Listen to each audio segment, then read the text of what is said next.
to our actions. I said one of the reasons is that it's a sign of mercy. It's the mercy of God. That God does not strike all of us dead in one day. That He gives us a chance. So anytime that we sleep and wake up, it is an opportunity for God to have mercy on us. Are you following me? Are you here? All right. So just to continue. So I was saying that BEMA is associated with an elevated platform where rewards are given. So I give the example of, how do you call it? Those who watch football, when they receive the cup, and it's time, when they win the match and it's time to receive the medals, they climb up a podium to go and get their medals. Are you with me? Yes, that climbing up, that podium they climb up is what we call a BEMA. And Bible is saying that the seat of Christ, Paul uses that language, that the seat of Christ is a BEMA, it's a place of rewards. And it's borrowing it from Greek Olympics. You know, Olympics does not start now. Olympics are Greek games. Or Roman games, I should say, Roman and Greek games, whatever. And they give rewards. So when in the Colosseum, when you are going to receive your reward, you climb up to where the emperor is sitting, and he puts the Olympic crown on your head. Okay, so that podium you climb is BEMA. And it is that mind we have also borrowed. That's the usage in church. So you see this platform, it's a BEMA. When the pastor stands on it, he's standing on what you call a BEMA. Okay, or you enter a judge's courtroom. The judge is seated on a high podium. He's seated there to render judgment. Are you guys with me? Okay, so classically, the judgment seat of Christ is known, according to theologians, that it is a place where Christ gives rewards to believers. So the judgment seat is not for everybody. It is for believers. Say it's for believers. It's for believers. Yes. So there's a judgment which is called the Great White Throne, where unbelievers go and God judges them. But the judgment seat of Christ is a place of rewards. So we have gone past judgment, whether you are for God or you are not for God. We have gone past that one. Now, God is going to give rewards. Christ is seated to judge us. And the judgment of the believer is a judgment of rewards. Say a judgment of rewards. Yes. But I want to give us two initial thoughts. Let's go back to the verse before I explain what I want to say today. So keep that in mind. Christ, when we stand before Christ at the judgment seat, it's a judgment of rewards. Give me back my verse again. 2 Corinthians 5. I want you all to pay attention. Paul is talking about believers here, and he says that, for we must all appear before the judgment seat of Christ, and everyone may receive the things done in his body. We are still talking about believers. In his body, according to that he had done, whether it be good or bad. Are you following? We are talking about believers, but amongst the believers, we are talking about whether the believer was a good believer or a bad believer. Or my English is, let me read easier English. Let me read NLT. NLT is easier than NIV. It says, for we must all stand before Christ to be judged. We will each receive whatever we deserve, for good or evil, we have done in this earthly body. The idea I want to communicate to you, I'm communicating two ideas, then I enter the message, is that, you see, there are qualities. There are different measures of the quality of your Christian life. There's a good Christian and there's a bad Christian. All Christians are not the same. Are you with me? Yes. There's a way you do Christianity that somebody look at you and say, you're a very bad Christian. And there's a way you do Christianity that God will look at you and say, that's a good Christian. It's like a child. You can be a good child or a bad child, but you are still your father's child. Are you with me? Yeah.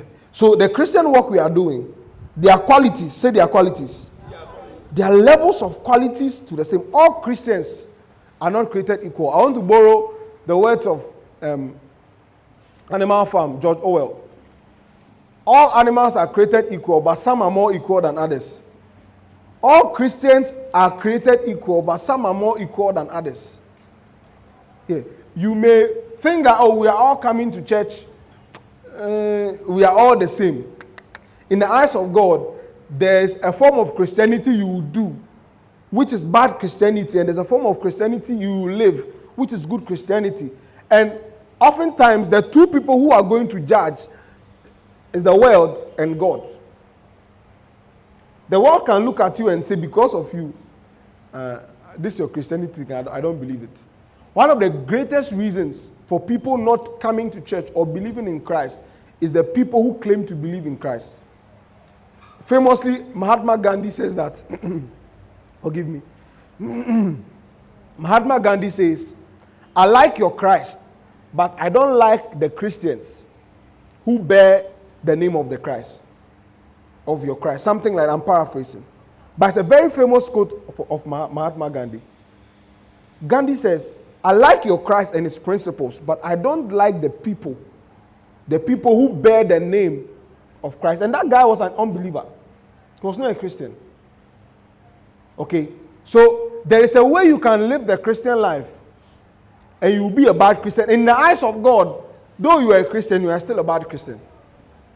And there's a way you live the Christian life that God will look at you and say, this one I like, I'm pleased with this one. Okay, so it's not a question of hell or heaven. It's a question of the quality of your Christian life. So as I'm talking, I want you to measure the quality of your Christian life. Can you say that, and listen, our standard is Christ. So if you measure it according to Christ, do you see whether your Christian life is good or is bad? Are you with me? Okay, so the Christian life comes in different qualities. The Christian life comes with different qualities. Yes. All right. And number 2, Christianity pays. Say Christianity pays. Christianity pays. Yeah. Our effort and our everything is not to waste. The day we will stand before God, God is going to reward our efforts. Yeah. You may not get a Lamborghini now, but rest assured that when you stand before God, God is not going to say you live for me and therefore it's a waste of time. There's nothing involved. No. God is going to pay our every effort for whatever little thing you do. There are things you may receive here on earth. Peter asked Jesus, so what about us who have left everything to follow you? Jesus said, you will receive everything in 100-fold here on earth and in the life to come. So there's profit in our walk with God.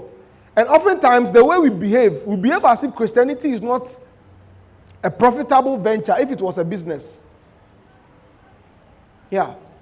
We live as though whatever we are doing, God is not going to repay us. But if we are going to live with the mindset that Christ will repay us one day, when he says Naminti Aoka, it has become an insult.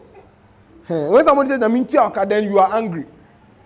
God does not only tiaka in negative. Yes.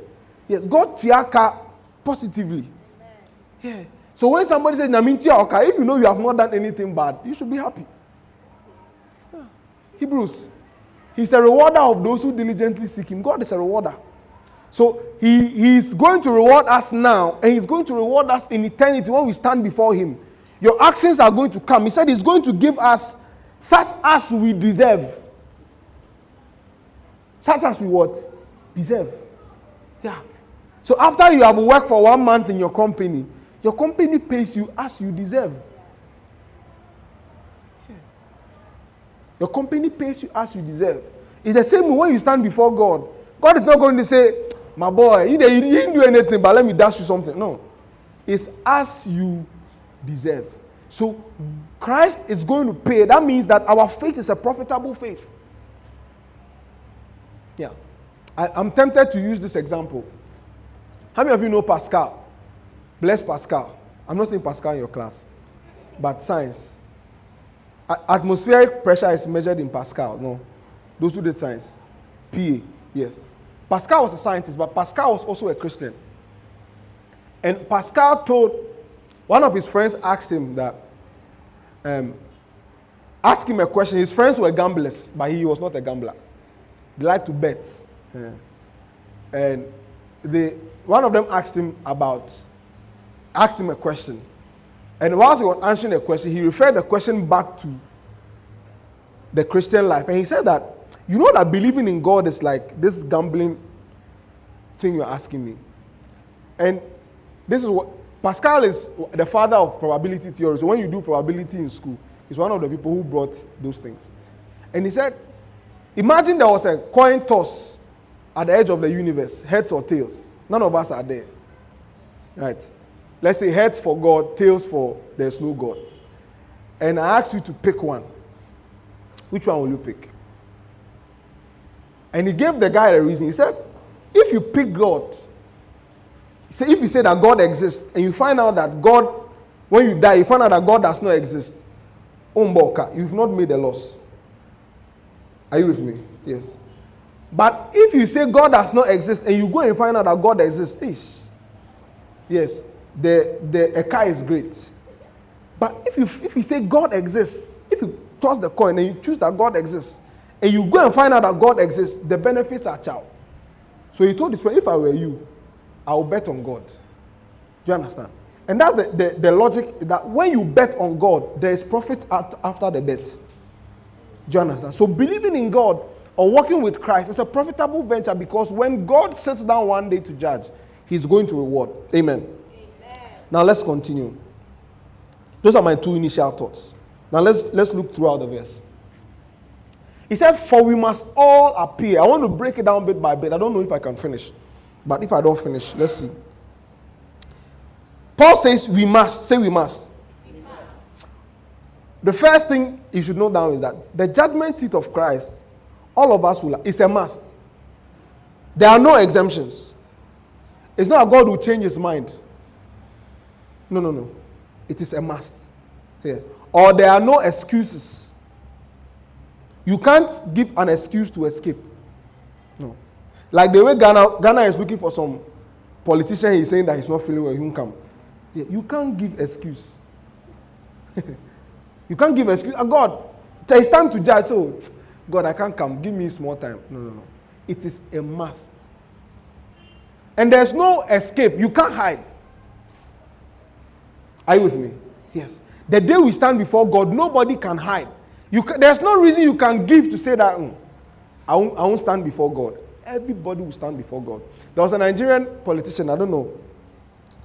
These things I'm saying, you can find them online. They were questioning him, and one of these disciplinary boards or something like this. The man was sitting down fine. They were questioning questions. They asked him a certain question. You heard that? No, the question will put him inside trouble. They started to pretend like he was fainting. He was fainting. They say, hey, the meeting closed. You can't do that when you stand before God.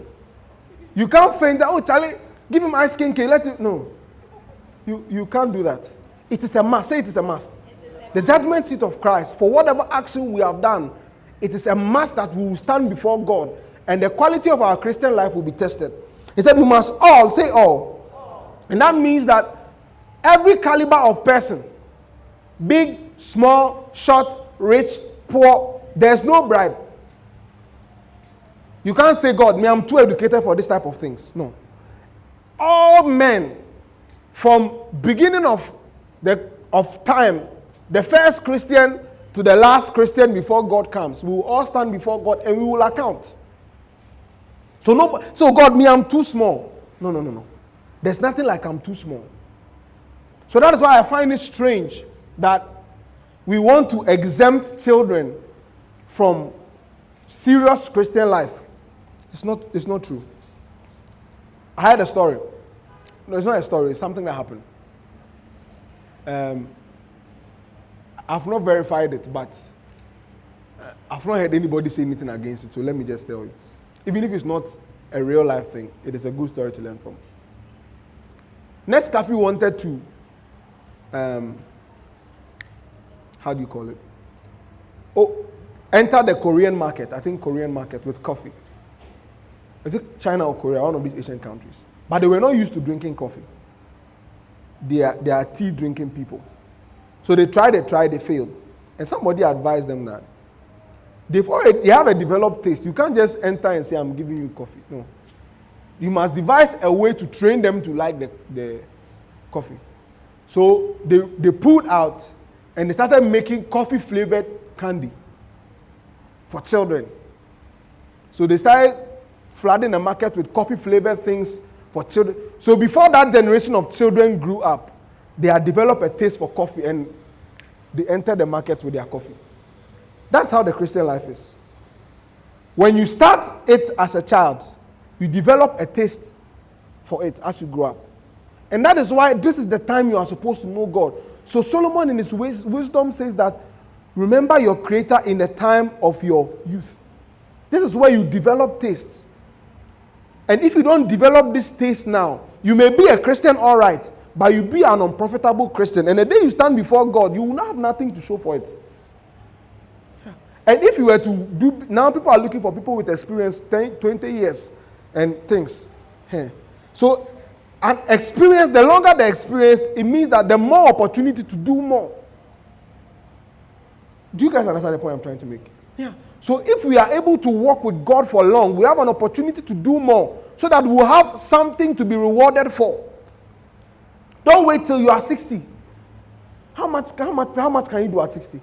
Very few, very little. Okay? So we must all appear. Say appear. I'm teaching you the nature of the judgment seat of Christ. When Christ sits down to judge, how is it going to be like? First of all, it's necessary. Nobody can escape. Number two, all kinds of people are going to sit there. Number three, we must all appear. And that word means to be made manifest. To be made manifest means that when you go, you can't hide part of yourself. That, oh, I have some things I did, I'm hiding. No. Manifest means you are under a microscope with light that has been shown. You will be seen. You can't hide. Yeah. The way you are, you will appear before God clean, nothing to hide. And God is going to see everything. Christ is going to see every single detail about your Christian life. Yeah. There's no part of it that is going to be hidden. Yeah. From the way you were standing in church whilst they were doing worship and you were doing like this, you won't mind anybody. He's going to see all of it and say, hey, so you didn't have the love enough and the passion enough to lift up your hands to me. As Bible says, lift up your hands in the Bible to show a sign. You see, the words of worship in the Bible are all action words. Here, toda, yada, all of them, they are action words. Either to bow, to kneel, to lift up your hands. Worship is an action word. So when you are standing there, you are doing like this. You are like a security guard, or you are like this. Worship cannot be rendered deeply like if you think about it. So for everything you are, God is going to see you as you are. There's no escape. Tell anybody there's no hiding. Yes, God is going to see us deeply. And also means that we must all appear, means that God is not going to judge in private. That, so God has gone, you can accuse God of Kululu. No, you can't accuse God. It's going to be open. And the openness of that is for judgment's sake. So that one day somebody will not stand somewhere and say, God, you favored this one above me. No. It's open for all to see that based on what you did, that when I sit in heaven and Frank has 12 crowns and I have only 2, I can't accuse God that, God, I was a pastor. Frank was not a pastor. Why did Frank get 12 crowns and I got only 2? God will judge before me how Frank got 12 crowns. So that I can't sit down and say God was unjust. There's a theory that, now I'm using football again. When they are doing this football balloting and things, the seeding, when they are picking the team, some of them, they know what they are doing. The balls, they've heated the balls that they choose. So they do like it's blind, but some are hot, some are cold. So they'll tell you, Charlie, pick the hot one. If you don't pick the hot one, my team will suffer. Though it is open, somebody is stealing. So it's not a just, if it is true, allegedly. I'm not saying that they are doing it, yes. But in the judgment of Christ, there's no hot balls and cold balls, no. It is plain for everyone to see, and nobody can accuse God that, God, you have favored this person above me. It's not possible. Yeah. I think it is Rick Joyner who said that. I don't like to give some of these examples, but let me say it. He said that there was a poor man, he's a prophet, and he has this type of wild visions. And he had a vision and he went to heaven. And he saw one guy in his community nobody respected. Was probably, I think he probably stayed on the street somewhere or something. And when he entered heaven, he saw the guy was a general. Like, you see the way generals wear with their many tags. When he saw the guy, he said, but is it not this guy who is around there, nobody respect. And he saw people he felt should be high up, and they were lower than this poor man on earth. And he asked God, and God told him some of the things this man did that nobody knows about. And apparently he died, if I have the story right, forgive me if I get it wrong, maybe I'm mixing two stories. He died because he gave his coat, his winter coat, to somebody who was freezing, and he froze to death. Here, you may not understand why somebody will become great in God's sight, but before God, everything becomes clear. So the Christian life you are living, there's no part that you will do and hide. You may do it in your hiding, but God has seen it, and it will be made clear. So you just imagine that just last week, all you did, somebody brings a pen drive, say, hey, I have a pen drive, gifty. The whole week, what we did is on this pen drive. We are come to plug it here, and we are all come to watch. The war that will start here, we can't stop it. Here. Gifty will turn into a super soldier. She will make sure that that thing is not shown. But before God, you can't say, God, clear the pen drive or format it. No, it is clear. Everything will be seen clearly. So before the judgment seat of God, all our actions are made manifest. All our efforts are made manifest. And God is going to stand on that. Christ is going to stand on that to give us what we deserve. All right. And let me wrap up with this one. So we must all appear before the judgment. He said judgment seat of Christ. And here, that's more like a side note. Here you find out that only one person is important. And only one opinion is important. When you stand before a judge, and the judge hits his gavel on this thing, and he sits down that he's about to render judgment, everybody's opinion is new. It's only one opinion that matters. So you find out that ultimately it's only one person's opinion that matters.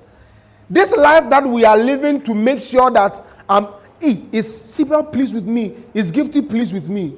The day you stand before God, all of them, they are waiting for their own. So nobody is caring about what you have to say. It is the opinion of the judge that matters. Yeah. And you find out that here, Christ is presented as a judge. Christ in his days on earth was gentle Jesus, meek and mild. That's the gentle Jesus we know. But the day we stand before him, he's not your boy Jesus. It's not your paddy Jesus. He's sitting down as Lord. One, is it American football player or basketball player? He said his father was the coach of the team he played for. And he used to go for training with his father. But he would go for training with his father late. When they go to the training late, his father will punish him for coming to training late. Yes. The father will drive him there. Both of them are late. But when the moment they get to the pitch, the father will punish him for coming for training late. In the house, he was his father. But on the pitch, he's no father. He's coach. And he has to do what is right. In the same, we are here, we are singing Jesus, how I love you, how I praise you. We are crying, we are watching. Oh, Jesus, my friend. The day you stand before him in judgment, he's not Jesus, my friend. He's Jesus the judge. And all of us, our opinions don't matter again. My opinion does not matter again. So when we stand before God, Charlie, if I don't come to church, Pastor Daniel will call me and say, my opinion does not matter again. If I don't come for this prayer meeting, my opinion does not matter again. If you are taking a bribe at work, so if Charlie Pastor Daniel comes to catch me, what will you do? It does not matter. The only opinion that matters is the one who is seated to render judgment. So the day we stand before God, that is when we realize that this life that we are living to please people, it does not count for anything. It does not count for anything. Don't let your Christian life be dependent on me and the people around you. No. Don't let your Christian life be dependent on what people are seeing. Thank you, Holy Spirit. It looks like this is why the Holy Spirit showed me this thing yesterday. I saw a meme. One of these gurus. Do you know these Indian gurus? Type of thing. He's sitting on top of a mountain. And he's sitting down and he's relaxed in a chair, he's pressing his phone. But he's supposed to be a guru. So people will come to him for consultation. But he's sitting on the mountain. Then it looks like he heard somebody climbing the mountain. He went to check. When he saw the person coming on, then he pushed the chair into the cave. Then he hit the phone. Then he sat down like this. So the person will come and see him that he's serious. Many of us, that's how our Christian life is. When people are watching, then we look very serious and sanctimonious. But when nobody is watching, enjoy life, minister of enjoyment. You have put everything aside and you are flowing fully with the world. But the moment you hear that this person is coming, then you are arranging yourself. No, at the judgment seat of Christ. Are you following me? Yeah. Only one opinion matters. And it's the opinion of Christ. And when he gives it, it is final. All right. And he says, everyone. Say everyone. Everyone may receive. That is to say that the judgment of Christ is individual. Say it's individual. So number one, the judgment of Christ is necessary. There's no escape. There's no excuses. We must all appear. And number two, it is for everybody. Pastor, non-pastor, rich, poor, educated, non-educated, tall, short, dark, fair, fat, slim. Everybody, we are all standing before God. Nobody's escaping. Number three, we must all appear. Say nothing can be hidden. Yeah. We will all stand before God. Nothing can be hidden. And the judgment is righteous. When God renders that judgment, you can't say, God, you have cheated me. You see, like the way we do in exam. When you get A, you say, I got A. When you got D and F, you say, they gave me D. Yeah, it's not like that. It is clear. And number four, we stand before Christ, whose opinion only matters, the judge, an exalted Christ, not gentle Jesus, meek and mild, Jesus. And next one, say each one or every one of us. The judgment seat of Christ is individualistic. There is a one-to-one before God. God does not judge teams. Christ will not reward, let me put it this way. Christ will not reward teams or families or churches. No. He will reward individuals. There is an idea that if my father was a strong Christian, maybe by osmosis and diffusion, I'm also a strong Christian. It's not like that. Oh, my father, he can pray. It's your father's prayer life, it's not yours. And when God is rewarding, he will reward your father, not you. Oh, my mother is a prayerful person. Oh, she's very fireful. True. By you. Where is your own? So it is each one for himself before God. And he's going to reward each and everyone our efforts. So my brother is a pastor. So when the rewards come there, I'll get some. I'll make sure that I won't give you. Yeah. Tell it the fastest sentence. I should do it for you to come and chop. No. Yeah. On earth here, fine. But in heaven, it's me alone. You can come and visit me in my great mansion. But when you finish, you go back to your own. Yeah. That is 1 bedroom, 2 bedroom, whichever one you want. Yeah. You'll be surprised to find out that there are ghettos in heaven. Yeah. As people are living in Transaco and things, you have moved Choco from Accra to Choco in heaven. Hey, I'll be sad for you. Tell your neighbor I'll be sad for you. Yeah. You have moved from face me, I face you to face me, I face you in heaven. No. You must improve. Tell your neighbor you must improve. Yeah. But the rewards of Christ are individuals. We have grown a generation of Christians who choose churches because of the type of pastor, which is a good thing. But they have the idea that because the pastor is powerful, they automatically become powerful. No. The fact that your pastor knows Bible does not mean that you know Bible. Yeah. So we find it strange that why is that some people are getting, a friend is saying, benefits from this thing that they are doing, but me, I'm not getting. The question is, are you doing what they are doing? Are you putting in the effort they are putting in? And because Christ said just judge, he's not going to judge us as a clique. Yeah. God will not call, Christ will not call. Next on my list is the NJOMABA family. Then all of us will walk and go. God, we there, Charlie, we were powerful. No. It's one by one. Number one, Daniel and NJOMABA, you come, then your siblings will be actually. Then you go and stand before God coolly and you collect your own. You see, like they mention exam report in class when you write exam. Cynthia 53, then everybody will be laughing. One example like that. The teacher was mentioning, let's say it was over 100. Daniel 50 over 100. Then everybody was laughing. He said, "Why are you laughing? He got the highest."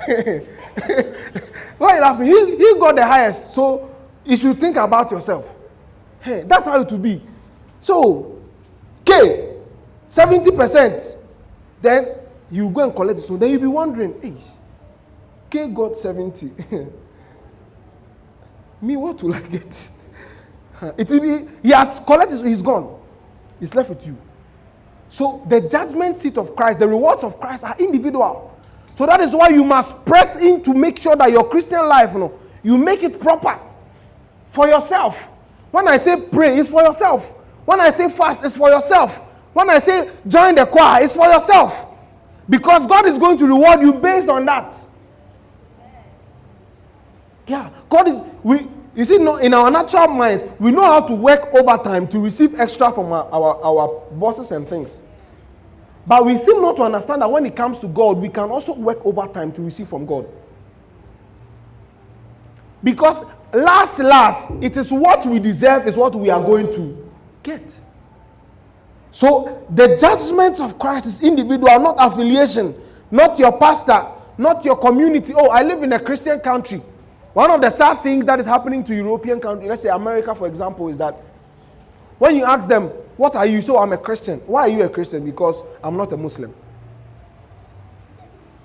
Yes. They think because they are not Muslim or anything else, they automatically are Christians, which is a very sad reality. And when you ask them, why do you think you're a Christian? So, because my parents are Christian, I was born a Christian. It does not work like that. Yeah. It's not DNA, it's not transmitted by blood. You see, so it's an individual work. So the Christian work is an individual work, and the reward system is individual. Are you with me? Yeah. So as I'm talking, be matching your Christian life to what I'm saying. When you stand before God, what percent are you going to get? Yeah. What percent? What have you done at all that will deserve for God to give you the thing that you are looking for? And lastly, let me finish with this one. I have an important announcement I want to make. So number one, we must necessity. Number two, all, that is everyone. Number three, made manifest, that is nothing hidden, everything clear, and just judgment. Number four, the judgment seat of Christ, Christ as judge, whose opinion matters alone.